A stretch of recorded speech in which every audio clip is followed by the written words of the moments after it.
If you are scared of protein, this is why you're stuck. In this video, I am going to hopefully convince you to never sacrifice your protein intake again, for the sake of anything. I'm going to break down the reasons why protein is absolutely essential to support your thyroid, your overall health, your metabolic capacity, and your fat burning capacity. Low protein lowers metabolic demand. Protein supports your thyroid conversion, insulin sensitivity, muscle protein synthesis. It literally supports your lean mass. When protein is low, you reduce tissue turnover and metabolic activity. The body becomes much more conservative in a low protein state. Under-eating protein raises stress hormones. A lot of people talk about, oh, I'm going to limit my protein because it spills into gluconeogenesis. That is not the answer. Gluconeogenesis is actually demand-driven in a healthy context.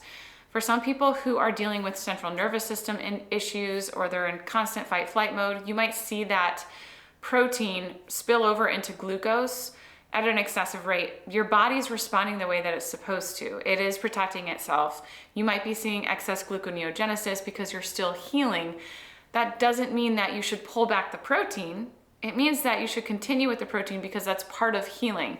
I said earlier that it's essential for insulin sensitivity. It 100% is. Low protein actually works against insulin resistance. Do not limit your protein if you are seeing gluconeogenesis occur. The only scenario where I would say maybe back off a little bit would be maybe someone with epilepsy or cancer who is chasing therapeutic ketosis. And even that individual, I would say shoot for the bare minimum that's needed to maintain your lean mass, which is 0.8 times your lean body mass. But in general, I am recommending 1 gram of protein per pound of ideal body weight. Do not be afraid of gluconeogenesis. If all of that was too confusing, I hope it wasn't. But if it was, you need to know that that protein is part of repairing the excess gluconeogenesis. Low protein raises stress hormones. And we are fed this misconception that too much protein just converts into chocolate cake in our bloodstream. That is not the case. Let's talk about this insulin sensitivity piece a little bit deeper. Protein is essential for our lean mass. Lean mass is like glucose tanks. When you have glucose in your bloodstream and you have muscle on your body, those muscles hold glycogen, which is like glucose.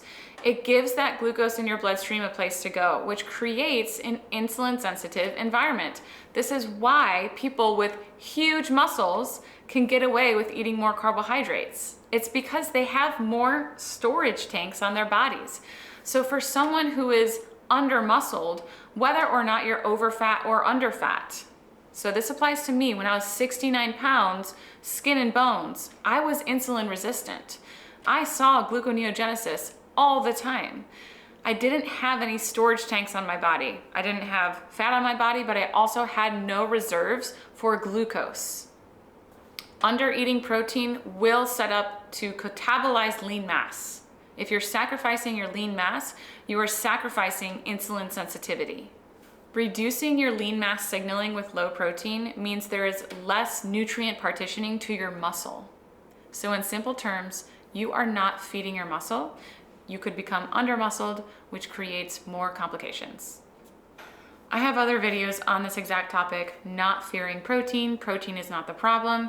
I'm going to keep repeating it because I see so many people chasing ketones, even though they're still in an elevated cortisol state. They're not seeing any fat come off their body and they're under-muscled because they are not eating enough protein. Stop fearing the protein. The protein is not the problem. Maybe you need some help identifying a proper fat to protein ratio. Maybe you just need to establish your baseline so that you're starting at an accurate starting point and you can take baby steps forward. Fat is a lever. Protein builds capacity.